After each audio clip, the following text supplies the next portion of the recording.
nice, y'all. I'm trying to do this so people will shut up. I'm so mad. I'm just ready to kill. Alright, so we're back, and it's chapter 6 this time. So, it's Macy's point of view. I'm trying to be all sophisticated. Macy's point of view. Okay, let's go. I spit out my gag. That means he just threw up. I spit out my gag. Joseph's dweebs had loosened mine when they let me out. They had also put me in an emptied out giant dodgeball jail. What the heck is that? Those things they put in the... Oh, how amusing. Hey! Psst! I said, waiting for a reply. I heard nothing. I sighed, hoping someone would come to my rescue. Suddenly someone grabbed my shoulders. Oh no! They got my shoulders! What am I gonna do? Oh no! Oh no, I need my shoulders.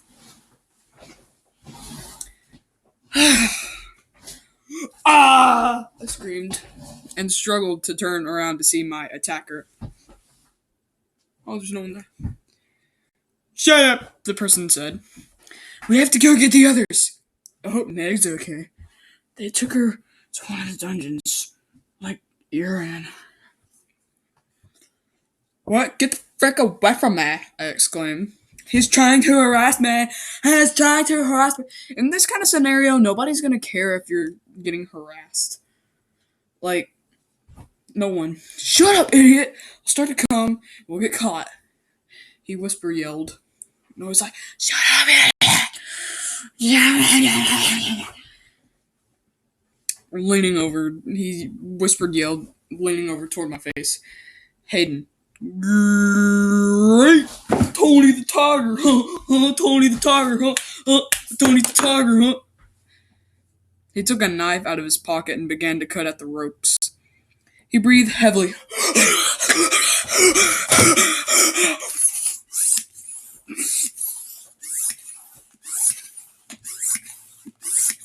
Oh, gosh. Deep in thought. I think they're going to use you as, food for Zach. I think. That's why we have to get you guys out. I knew what it was and shuddered at the thought. Shudder at the thought. What? What? I whispered, eyes widening. What? Food. Surely Joseph hasn't gone that insane. He's got pretty insane. This is pretty insane guy. It's an insane man with insane face. Because he's got burns on it. As soon as my hands were free, I jumped up. Woo!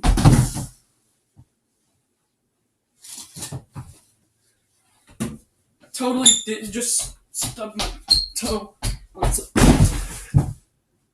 Ow!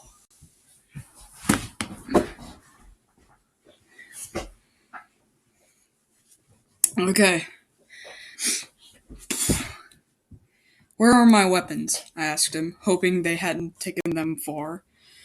In a dresser near where we sleep, in the furniture section. Comfortable beanbags, Hayden said. Meg's somewhere in the deli section. Colin? I asked Briar. Wait, no. Meg's somewhere in the deli section, I asked Briar. We'll need to get there first. Okay, I just weirded out there for some reason. Why? Because they also keep Zach in the deli section. I froze.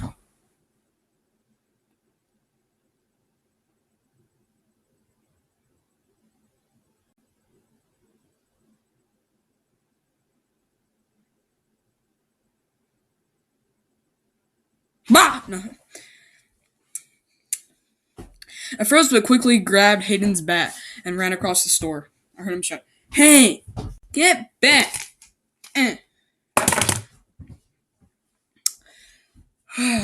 Then the lights flashed on. It was blinding since I was adjusted to the dark. I'm blind! Oh no! Okay, that wasn't funny at all. since I just adjusted to the dark. Aidan took that bit of distraction I had to rinse the bat from my hands.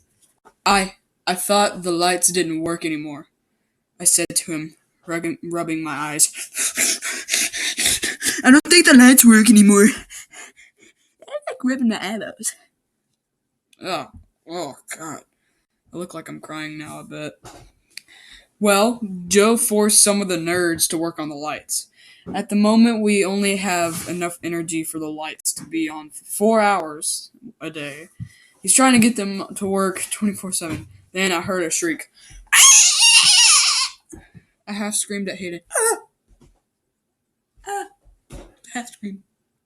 What is it? Half scream. We have to go find Meg. We have to. Because I can't live without her. I can't. Because she's my best friend and not Macy.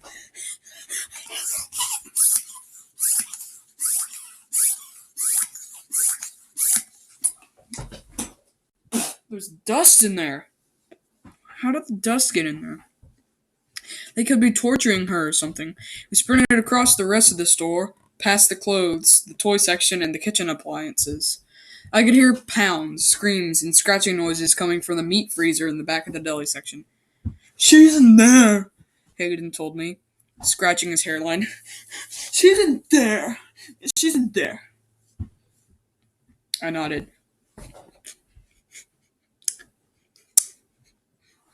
Give me your bat. Hayden furrowed his eyebrows. I'm not just going to give you my bat. Who do you think I am, Briar? Yes. I mean, he's not Asian, so I sighed. Fine, just hit the glass with your bat. Try not to break it. Hayden nodded, bringing his baseball bat around and swinging it into the glass. Tiny, sparkling shards flew everywhere, covering the freezer floor, and somehow they were perfectly fine. Guys? Is that you? Meg asked. She tried to scoot closer to the broken glass, but a loud moan stopped her from going any further.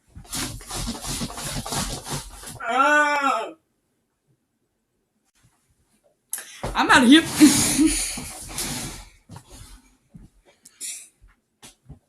That sounds wrong. Get me out of here, she whispered. Get me out of here. Please? Needing assistance. Yeah. It was John. He had our weapons. He actually had our weapons. That's so weird, man. Can't believe he actually can pick up weapons and bring them to us. That's so crazy. Carson stepped out from behind a shelf of donuts and tried to do a ninja kick, but slipped and fell on his butt. So he basically did this. Oh!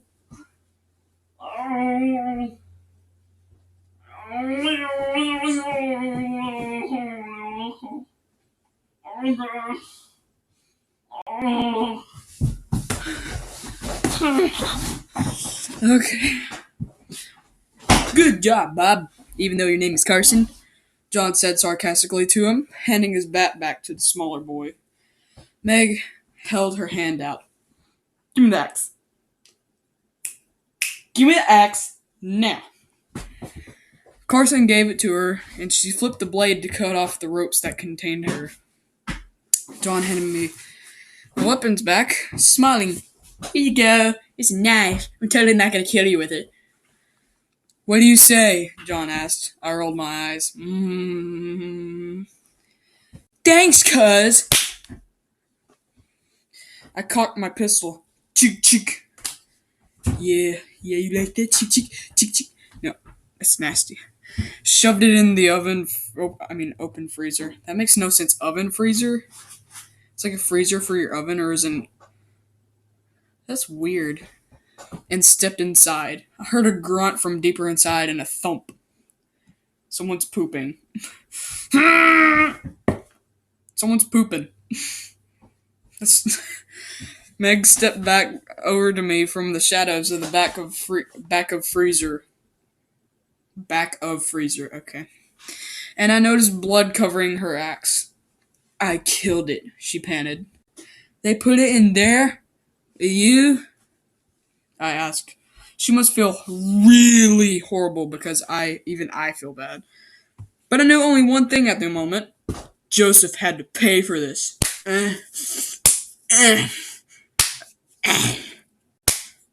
This is hurting my palms by doing that. That's because I'm a weakling.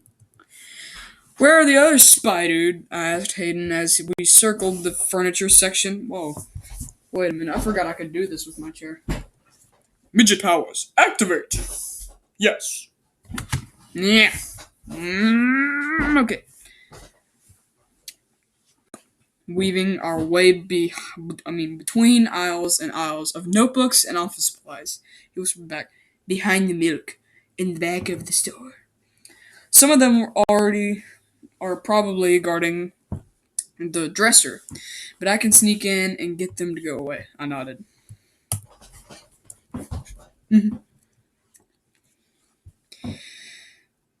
Wait, Carson said, a joyful look in his eye. I can get an air horn, blow it, and get them to come my way.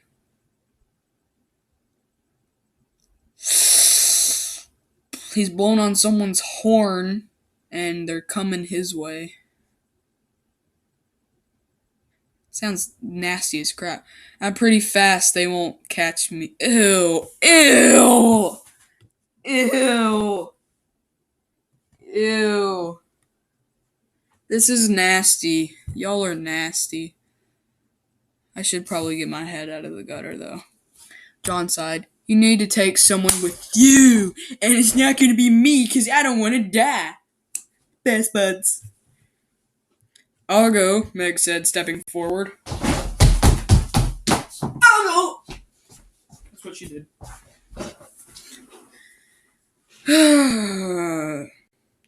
I raised my eyebrows. You sure you're okay? She smiled. I'll be fine. Lego. Uh-huh. You be fine? You be fine?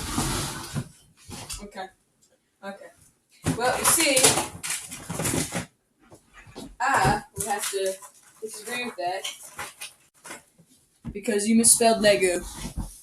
You misspelled Lego. How do you feel? Apologize to the Lego. Apologize to the nasty looking Lego. Apologize. Apologize that you spelled its name wrong. Yeah.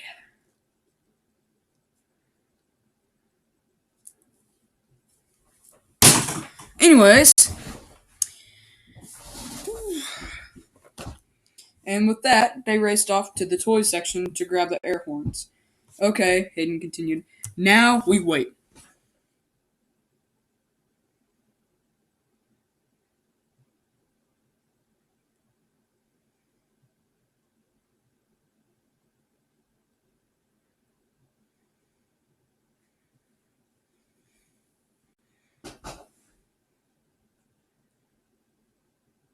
Still waiting. A few minutes later, we heard, yeah, that's that same dude pooping. They had set off the air horns. Hey! Two voices said at the same time. I could recognize their voices as Kurt and Allie Kate. I could hear their footsteps as they raced off towards Meg and Carson. Hayden scampered inside the small room the Walmarters had made. Indeed, a few dressers sat in the room, and there were a few pictures and even a lamp on top of one. One showed Joseph and his dog, the other him with his family. I was about to pick one up when Hayden stopped me. I wouldn't take that. Joseph doesn't like us touching his stuff.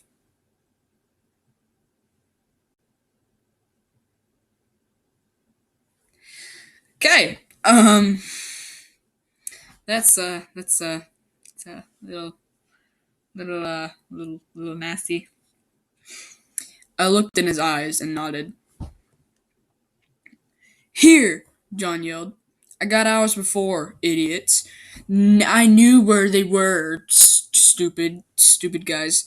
He pulled out Caroline's knives. She has more than one? Jesus. John Adams' bat and Mackenzie's shovel. Mackenzie's got the worst weapon and she's gonna die first. I know it. She's the most injured and she's got the crappiest weapon. Both rules that apply to the physics of getting killed first out of anybody in The Walking Dead.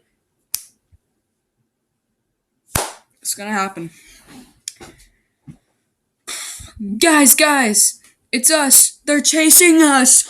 Oh no! Meg yelled. Kurt and Allie Kate were behind them, but not far behind. Meg and Carson ran past us, screaming with delight. Duck! There's a duck over there. Big old duck. I like ducks. Big old duck over there. Big old duck. Big old duck. I ducked, and a punch flew over my head and sank itself into Kurt's face. Whoa, Matrix, someone drugs. Kurt fell over, dazed. Don took his chance and hit him in the chin with the butt of his gun. But,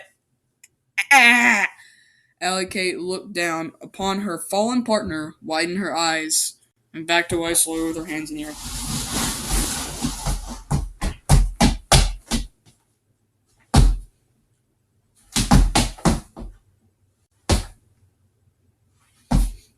I'm Allie Kate.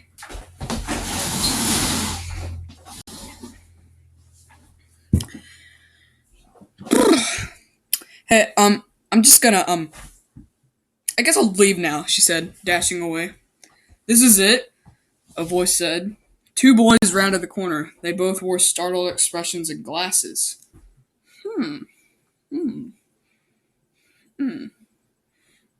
Startled! This is it. Oh, wait, I already read. Aidan, Sam. I'm in it. I'm gonna die first. I take that back. Mackenzie's not gonna die first. I'm gonna die first. Aidan? Sam? I thought you two didn't have the guts to come with...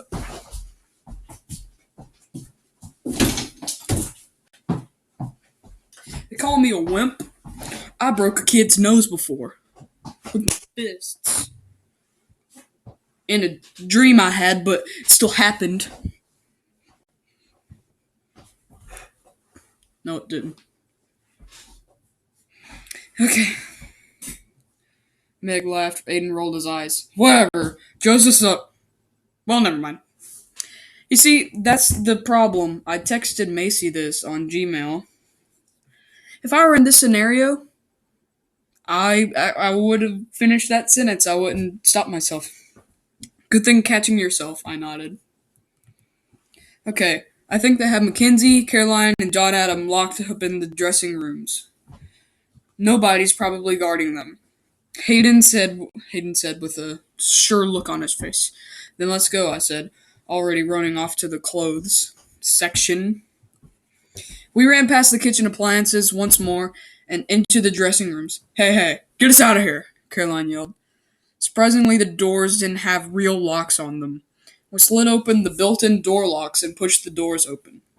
Meg used her axe blade to cut the ropes surrounding the four kids. John helped Mackenzie up, handling her,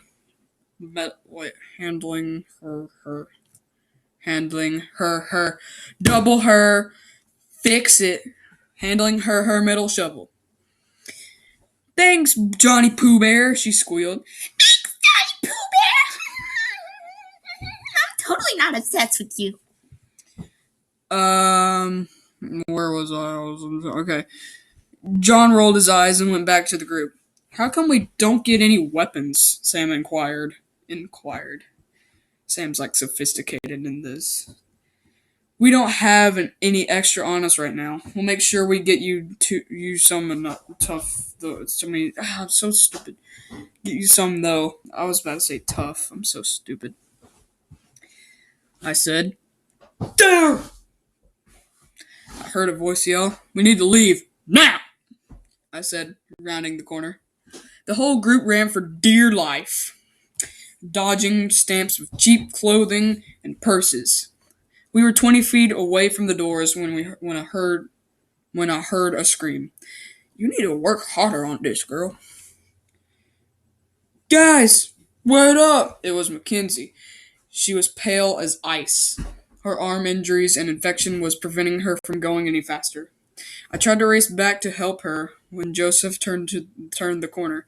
His arm reared back with the glint of a silver blade in his hand. "You are not leaving," Joseph said maliciously. Maliciously? I told you she's gonna die. Mackenzie reached out to grab my hand when the knife sank deep into her back. Time seemed to stop. She froze, eyes turning as big and round as saucers. Blood started to escape the corner of her lip. I gasped, "No!" But it was too late. She took a huge gasp of air and fell with a thud. See, I didn't read, this last page, so all that's new to me. I called it! Did I not call it? I called it. I called it. I know my Walking Dead. I called it. Well, I only got one line of dialogue, and that sucks for me.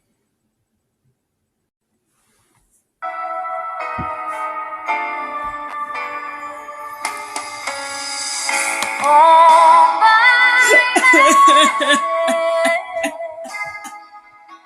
don't wanna be all by